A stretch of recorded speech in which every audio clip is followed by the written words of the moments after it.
नई पार्टी जो बनाने का निर्णय हमारे साथियों ने लिया है, जिसका राष्ट्रीय अध्यक्ष बनने की जवाबदेही भी मेरे ऊपर सौंपी है। उपेंद्र कुशवाहा के जेडीयू की सदस्यता से इस्तीफे और नई पार्टी की घोषणा के बाद पार्टी में फिर से चर्चा शुरू हो गई है कि 2025 में महागठबंधन की कमान किसके हाथ में रहेगी। दरअसल उपेंद्र कुशवाहा ने शनिवार और रविवार को प्रदेश भर से जेडीयू के कार्यकर्ताओं की बैठक करने के बाद एक नई पार्टी राष्ट्रीय लोक जनता दल शुरू करने की घोषणा की। इस बैठक के बाद जारी किए गए प्रस्ताव में पार्टी के नाम, झंडे और कमेटी बनाने की जिम्मेवारी उपेंद्र कुशवाहा को दी गई है।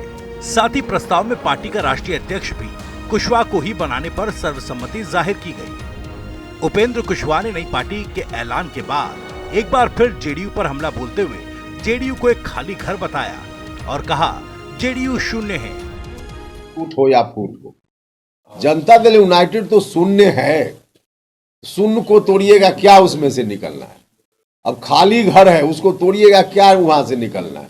अब कोई टूट फूट का मामला नहीं है ही नहीं, वहां खाली घर है एकदम, तो उसमें टूट का क्या मतलब।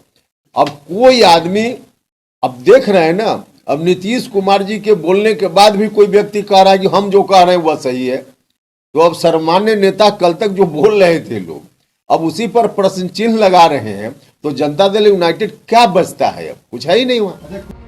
वहीं कुशवाहा ने जेडीयू के राष्ट्रीय प्रधान महासचिव केसी त्यागी के बयान पर अपनी प्रतिक्रिया देते हुए कहा कि सभी लोग कह रहे हैं नीतीश कुमार को दिल्ली के लाल किला भेजेंगे और पार्टी के बड़े नेता उन्हें पटना में रखने की बात कर रहे हैं।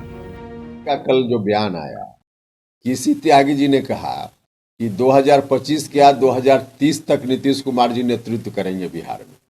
अब जनता दल यूनाइटेड में हम लोग भी थे और बाकी जो लोग आज हैं, सब लोग कह रहे हैं कि हम दिल्ली के लाल किला पर भेजेंगे, और पार्टी के एक बड़े नेता केसी त्यागी जी कह रहे हैं कि 2030-35 तक उनको हम पटना के गांधी मैदान में खड़ा रखेंगे।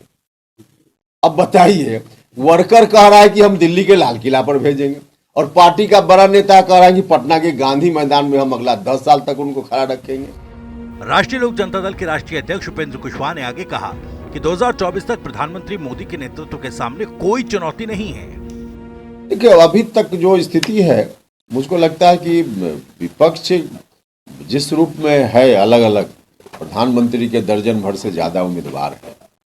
कांग्रेस सबसे बड़ी पार्टी है आज विपक्ष की, तो अब इन लोगों का कहाँ कोई तारतम्य में बैठ रहा है, और तारतम्य में नहीं बैठ रहा है तो उस परिस्थिति में कोई चुनौती नहीं है। अभी नरेंद्र मोदी जी के नेतृत्व के सामने कोई चुनौती फिलहाल 2024 तक तो मुझको व्यक्तिगत रूप से नहीं दिख रही। जानकारी के मुताबिक उपेंद्र कुशवाहा 28 फरवरी से बिहार के दौरे पर निकलने वाले हैं। 2 चरणों में होने वाले इस दौरे का पहला दौर होली से पहले तो दूसरा होली के बाद शुरू होगा। सूत्रों की माने तो उपेंद्र कुशवाहा की इस यात्रा के बाद वो मार्च के आखिर में नई राजनीतिक पार्टी का ऐलान करेंगे। उपेंद्र कुशवाहा ने जनता दल यूनाइटेड से संबंध पूरी तरह तोड़ने का इरादा साफ कर दिया। उन्होंने कहा कि वो पार्टी की सदस्यता से इस्तीफा दे रहे हैं। वहीं उन्होंने ये भी साफ किया कि वो विधान परिषद की सदस्यता से भी इस्तीफा दे देंगे।